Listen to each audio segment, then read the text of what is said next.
guys, welcome back to my channel and welcome to my 1 week postpartum update. So I wanted to just update you guys on how I have been feeling this past week.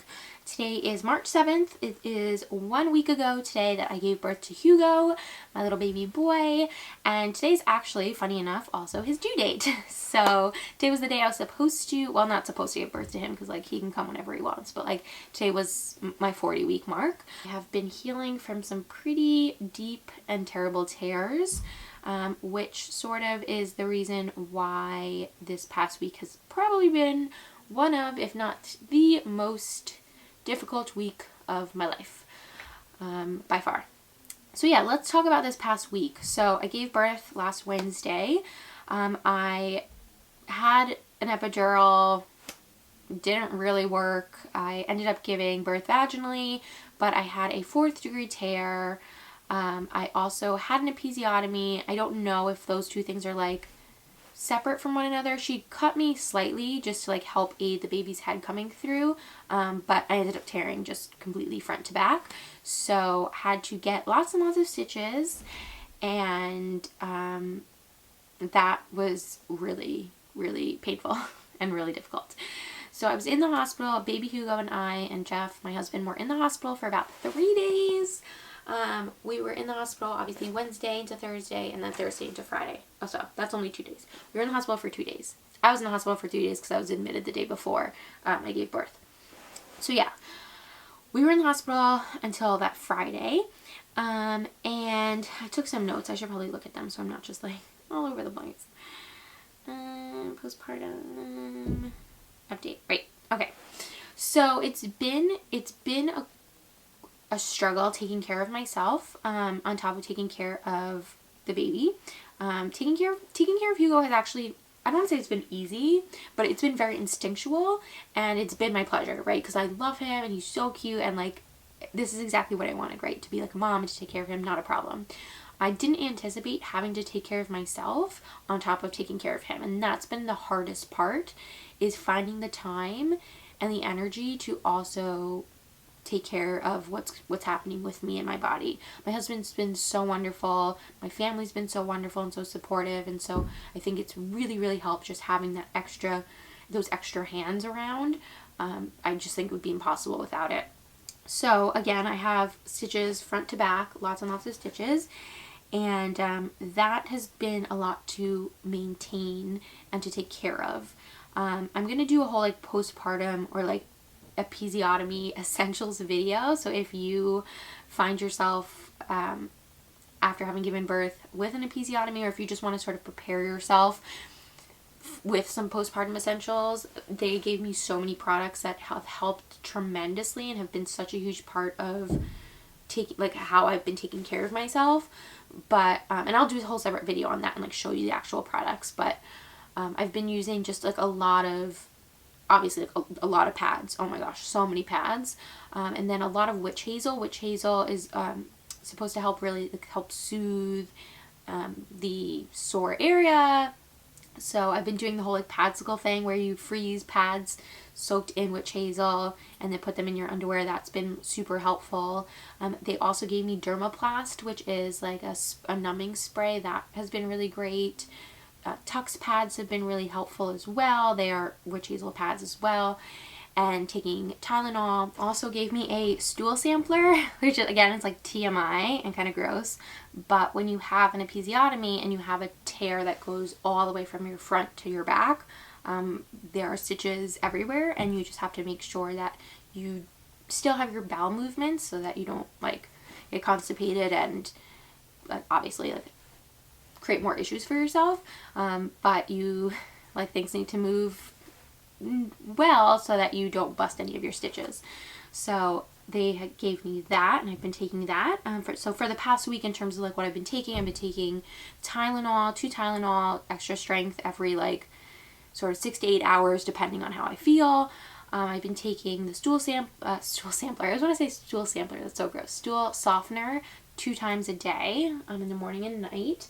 I've been taking my prenatal vitamins. I'm still taking my iron, and I'm taking what else? Oh, I'm taking my placenta too. I think I maybe had mentioned in one of my vlogs, but we got the placenta encapsulated. So we had it dehydrated and encapsulated, and I've been taking that, which has been kind of cool. And yeah, so those are all like the pills that I've been taking to just help, obviously, like, keep my body healthy, but then also to help with the stitches. And the first few days, so they also give me a peri bottle, which is the bottle that you like sprays water as you're going to the bathroom, and that's been really, really helpful. And for the first 6 days, I want to say, everything was so extraordinarily painful and so extraordinarily, like, just so otherworldly in terms of like the pain and the discomfort. But luckily, today's day 7, yesterday day 6 was the first day where I felt like it wasn't hurting me so much. Like it wasn't killing me to go to the bathroom, it wasn't killing me to sit. And I finally felt like myself sort of again a little bit.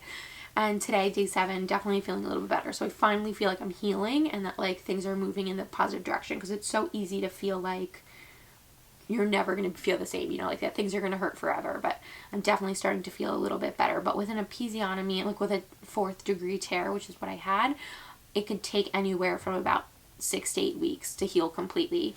So I still have a long, long way to go in terms of recovery, and then a long way to go past that in terms of like rehabbing my like pelvic floor and all my muscles down there. So that'll be a work in progress, which is fine. And then let's talk about breastfeeding a little bit. My boobs. Poor, poor boobs. So I am breastfeeding. My aunt is a lactation consultant, and my best friend has breastfed both of her children. And so I definitely had this support system there in terms of breastfeeding, which I think is so crucial. I had no idea, no idea how hard breastfeeding was. People had maybe mentioned it before, like, oh, you know, breastfeeding is pretty difficult. But I didn't understand. Like, I didn't really realize how difficult it was. And I didn't know that my nipples are flat. So there you go. My nipples are flat, which can make breastfeeding really difficult and really tricky. I was given nipple shields, a Medela nipple shields, which have been a lifesaver, an absolute lifesaver. So if you have flat nipples or inverted nipples, using a nipple shield, I mean, it makes all the difference in the world in terms of like pain. And yeah, I guess I just also didn't realize how painful breastfeeding was going to be. And before I had the nipple shields, like it was so painful, and I thought it was working, but he wasn't really latching on.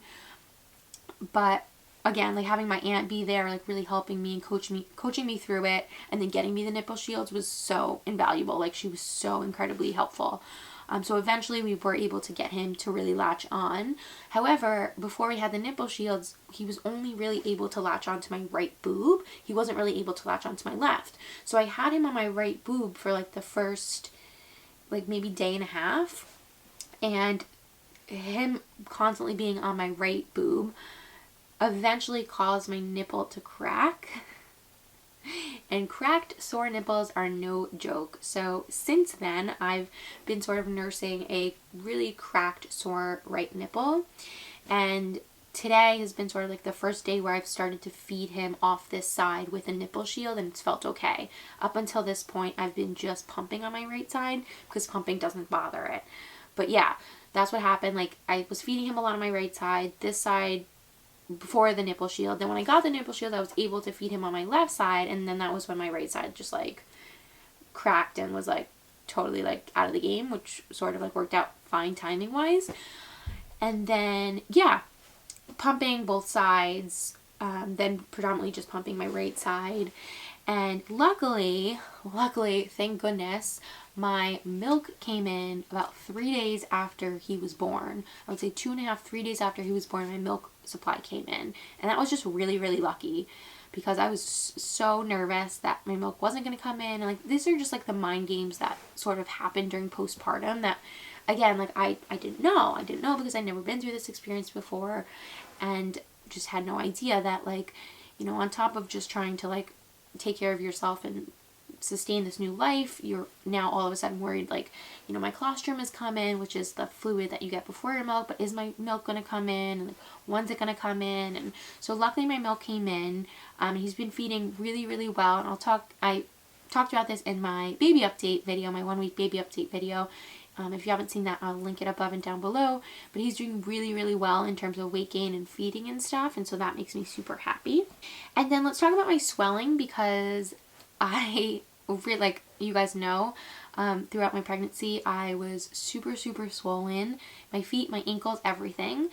Day 7, and my feet are still slightly swollen, like very, very slightly swollen, but my ankles are back to normal, my shins, my legs are back to normal, not in terms of like my weight loss or whatever, but in terms of like being able, like the water retention has gone down. Like I can see the shape of my ankle, I can see my bones, and like that makes me so happy, because just the amount of swelling I had in my legs and my feet was preposterous, was so insane.